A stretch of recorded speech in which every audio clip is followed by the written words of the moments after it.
Hey, what's up, guys? Welcome back to the Convo Couch. I am your host, Fiorella Isabel.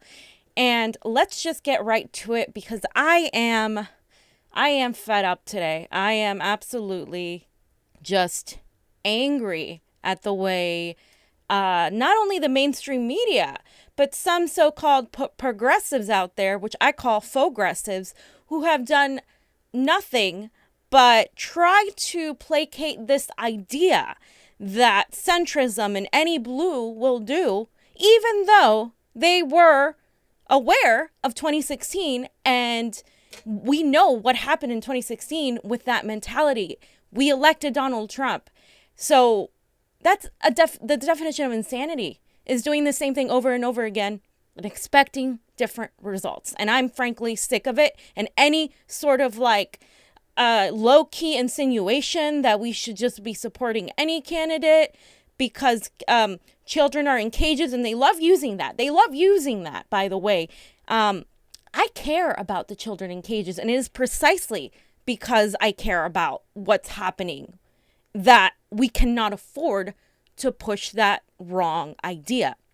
So, recently, aside from the attacks brought on by MSNBC towards Bernie and Tulsi by the Washington Post, the only candidate, by the way, that can arguably beat Trump, some say Yang can beat Trump too, Tulsi can also beat Trump, but let's talk about the candidate that can beat him in the primary and the general, because with all the rigging the DNC has been doing and all of what's going on in the primaries, we're seeing this sort of trend to literally squash any sort of progressive voice. And this is precisely why we must speak out against it. So the centrist pundits are pushing this idea already that any blue will do, that they're using fake polls and fake data. And if we learned anything, is that this isn't true. So number one, they're doing this via the rigged polls. The mainstream media has, as we know, been rigging them in favor of their chosen candidates. In the next debates, people like Tulsi, Castro, and Steyer, who have well over the required amount of donors, have not managed to qualify because their polls weren't the ones chosen to be validated. For instance, Tulsi has qualified in over 23 polls, but only one DNC poll. So they don't tell you why or how, but let's look at these qualified polls.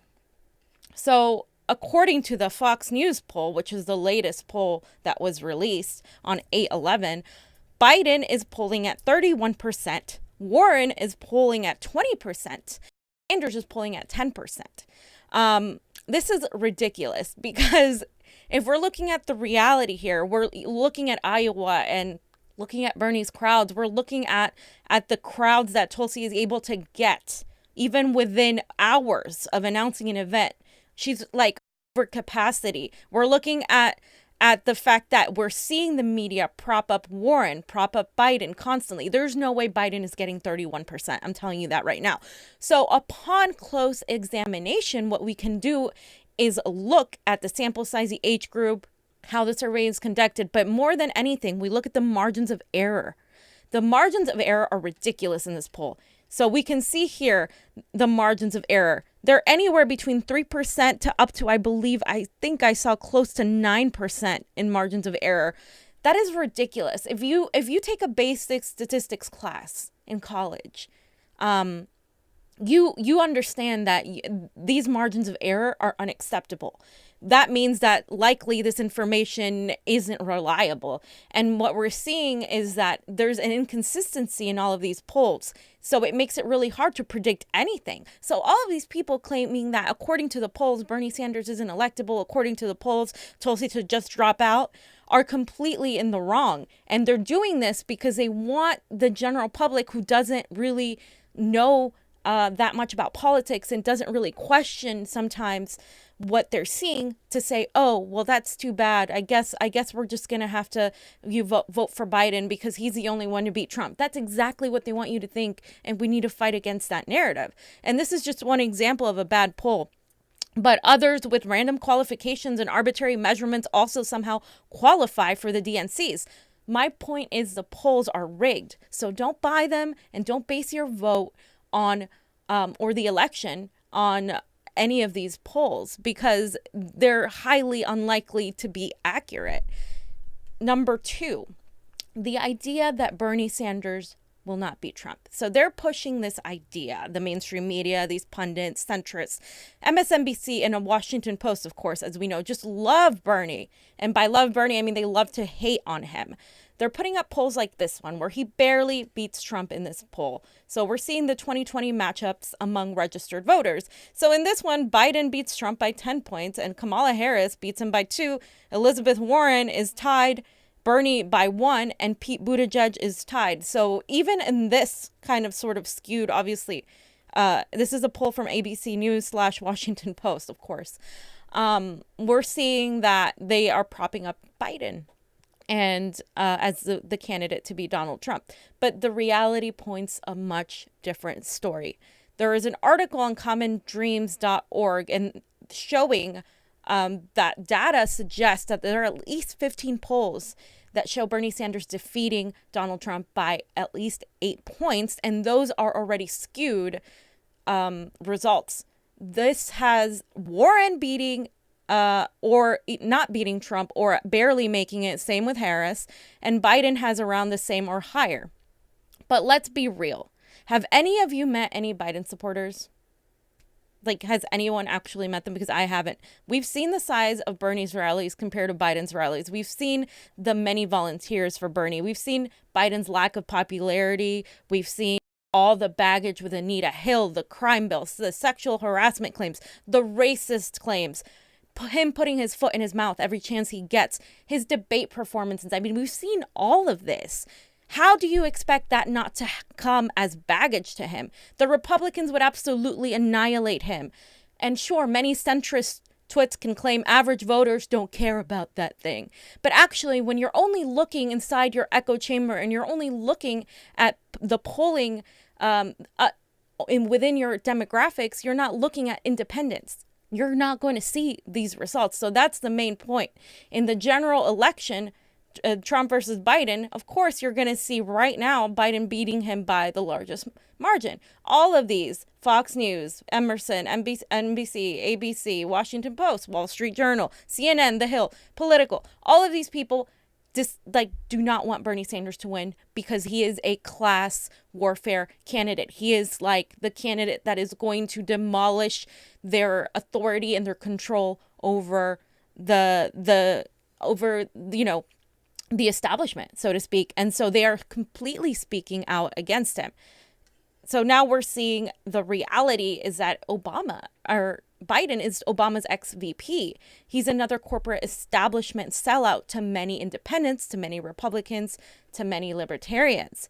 So while you may discount their role in the primary, you cannot discount their role in the general. And among independents, Bernie wins 10 points ahead of Trump, ahead of any other Democratic candidate. So Bernie is leading in independents, and that's what people need to be looking at, not just how he's leading among Democrats, but among independents. And the only other candidates that lead among independents and Republicans are Tulsi Gabbard and Andrew Yang. Specifically, Tulsi, I've seen her be able to garner a lot of support from Republicans and from independents, and even from people who said Trump didn't do what he said he was going to do, from veterans. Those factors are important, and you can't discount it simply because it's just a primary. You got to look at being able to win both the primary and the general if you truly want to defeat Donald Trump. And we have the Real Clear Politics poll here. You can see how Bernie beats Trump in this poll. This is from this right now. This is up to date, and he wins by the lowest is about 1 point to 9 points. And again, these polls he doesn't even qualify for all of these polls. They don't even put him up in all of these polls, but you can see that he's still second to Biden, which I don't buy, and none of us should, the strongest contender against Trump.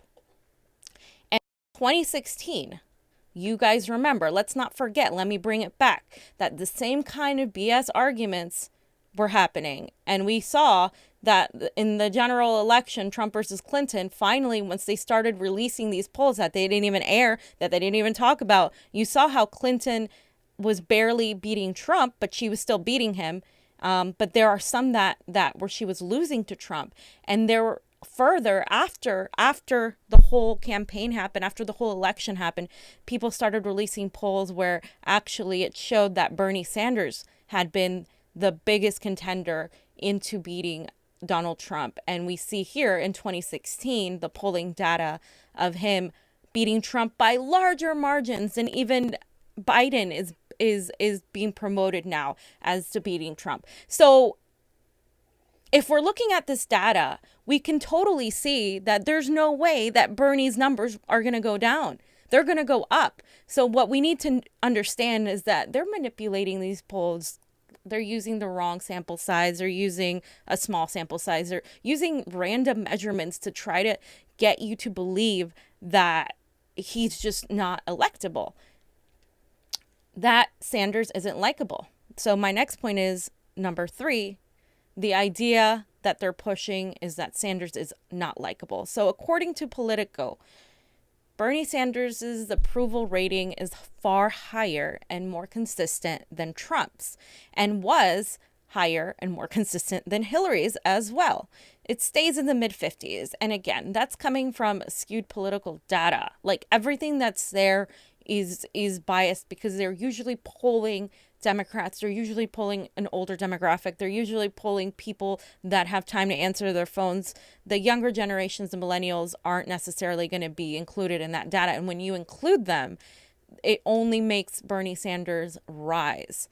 Number 4, that Sanders' base isn't as diverse. That's entirely false. And we talked about it yesterday, but I have to repeat it because the facts are Warren's base is 71% white and Bernie's is 49% white.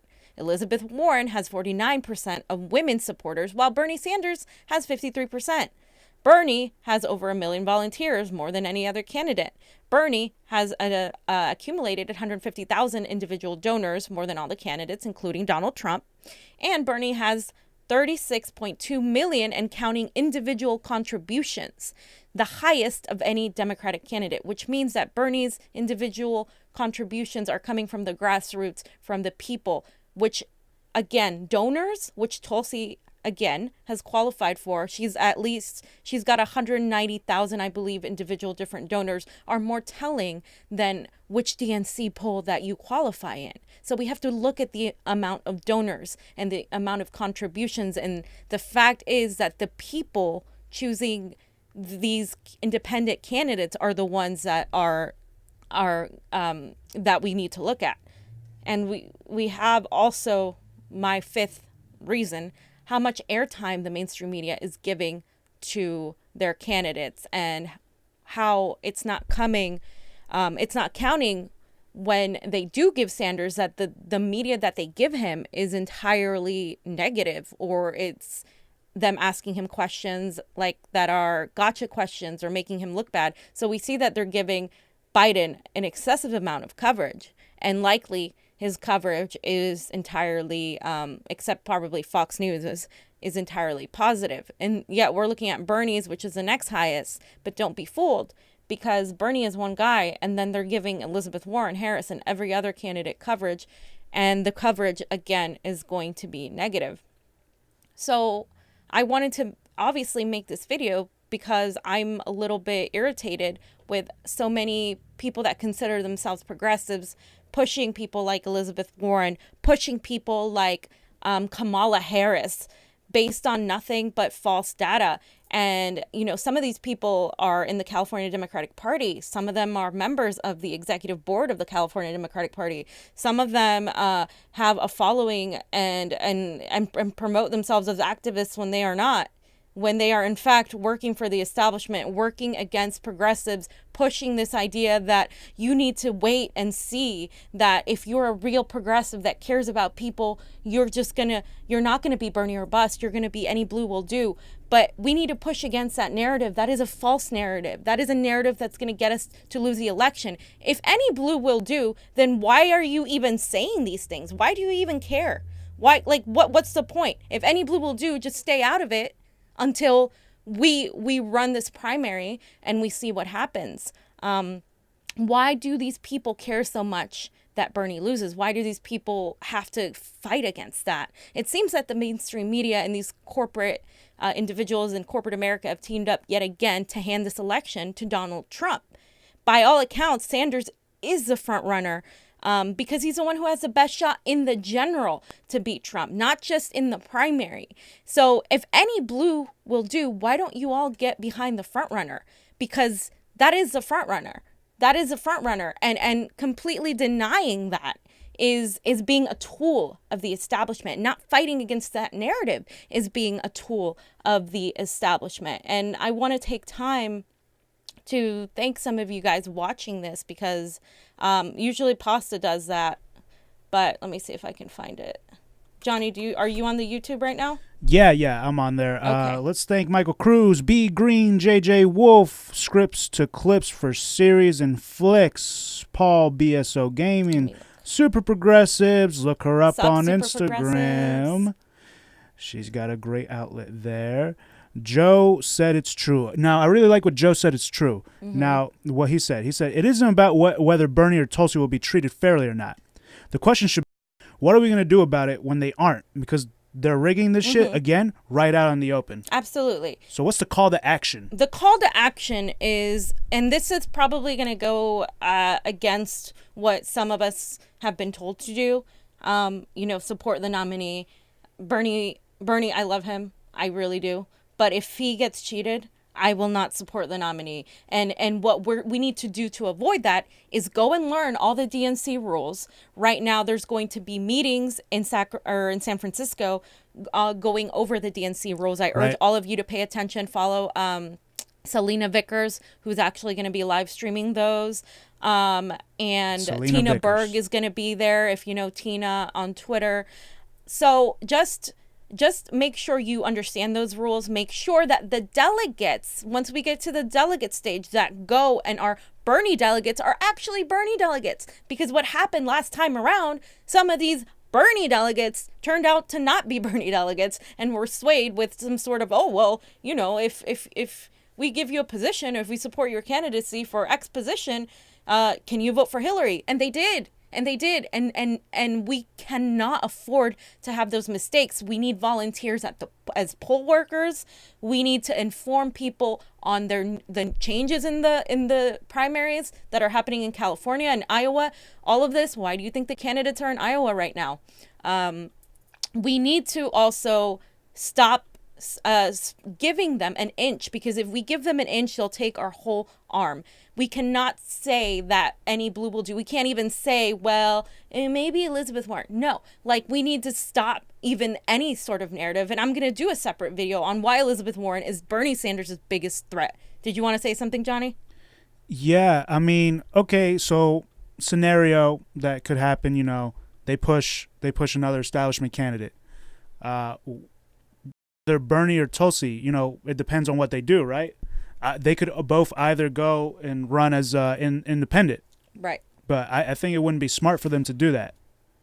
You don't think it would be smart? Not this election cycle, because then they're gonna have that narrative that it's gonna be, oh, you stole votes from the Democrat or whatever. I disagree entirely. I think that if the situation is rigged, I believe 100% they should run independent, because guess what? Lesser of evils doesn't scare people anymore. It might scare some of you that fall for the mainstream media, the left mainstream media's idea that Trump is this guy. This is Trump. Trump is doing so much damage. And I, as an immigrant, first generation, I know what the damage he's doing. I am not dismissing that. I am telling you that if we don't address that, we are going to elect him or someone else worse than him. Because if we don't address the issues that led to Donald Trump, the issues that have been plaguing this country for years, we are going to reelect him or someone worse. There's Netanyahu, there's Bolsonaro. These people are far worse, and these are actual fascist type of people. And that's not dismissing what Donald Trump is doing. But I don't think we need to care about what the DNC or what these people are going to say or do. I think that people have had enough, and anybody not understanding that, if you're in an echo chamber where you sit in your little, chair of the California Democratic Party and you're like, you just think you're all that because you think you're this voice of authority that knows everything because you're in electoral politics. You got something coming for you because you're in the Democratic Party. You're not listening that the majority of Americans are independent. And if you're not talking to them, if you're not going on Fox News like Elizabeth Warren refuses to do, if you're not going on Joe Rogan, and if you're going to vilify going on Joe Rogan, you're going to lose the election to Donald Trump again. Yeah. And that is entirely why we cannot continue letting these people bully us with the lesser of evils. It's just got to stop. You have to say, when is it enough? When is it enough that they manipulate us? Because they're going to do it again and again until the people rise up. So my call to action is, if they rig these elections against Bernie Sanders, we storm the DNC. We do not give up. We do not let them get away with that. What happened to Tiffany Caban in Queens was a small example of what they are going to do. And I'm saying going to because I don't buy for a second that they're going to push Bernie Sanders in any way, shape, or form. We can see that right now. And that's why I'm so adamant in talking about it right now. Not because I'm trying to spread negativity, not because I'm trying to reelect Donald Trump, but because people need to know the truth and need to be informed and not be scared to vote the way they want to vote simply because they think that the false narrative that Biden is the front runner is true. Do we have any more people? We'll do a couple shout outs. Yes. I see Yes on there. I see Tim Flobogue, Cannabis Sativa. What's up? I need some of that. Kimberly Fitzgerald, Digital Graffiti. All right, you called out Paul, BSO Gaming. JJ Wolf says thank you, Fiorella, with a little cat emoji. Michael Cruz, #1 fan, other than Mr. Rocky Bellinger on our Facebook. Gabriel Ramirez. Gabriel. Gilbert Flores. Carlos Diaz on Facebook. Lawrence Forbes. We see you. Angelica Duenas. Hey, Angelica. Absolutely. We need to support also another call to action, all of the progressives running for Congress, for city council. We're going to need a progressive house because it's not just about this election for presidency. It is about what's coming in Congress. Again, we can get a progressive as president, but if they face an entirely right-wing or neoliberal Congress, it's going to be harder to get things through. So thanks for watching, you guys. I really appreciate you. And, just be aware of all of these demoralizing things you're going to hear via the polls, via these pundits, via people you thought were progressive on Facebook who are complete sellouts. And, don't buy them. Just literally think for yourself. We have to start being independent thinkers because I just feel like for the longest time, we've been told to pick a team, pick a side, left or right, red or blue. The only sides that exist right now and the only war that's happening right now, it's a very huge one in the United States, and that is class warfare. We are seeing how the elites are coming after us, and Bernie Sanders and Tulsi Gabbard and these progressives are a threat to that. They are a threat. So they are going to try at all costs when they own the media, when they have the power, to literally make people think that a better world isn't possible. But Europe and other countries have shown us it is. And the independent media is here to tell you guys that it is, and that you need to stick together and stop letting these people bully you with the lesser of evils argument. So thanks you guys for watching. Yeah. And please like, share, subscribe. Give us a Patreon and support us. We are going to do big things in the future. Yeah. So we want to thank all of our supporters for that. We are in communications with Politicon right now. That's breaking news. Yeah. We're going to see what happens if we can get our asses out to Nashville. Yeah. So, yeah, we've been invited, but we were trying to see if we can go there, make it happen, get to Nashville. So it's awesome, guys. But thank you guys for watching, and CONVO out. CONVO out. Thank you, guys. Bye.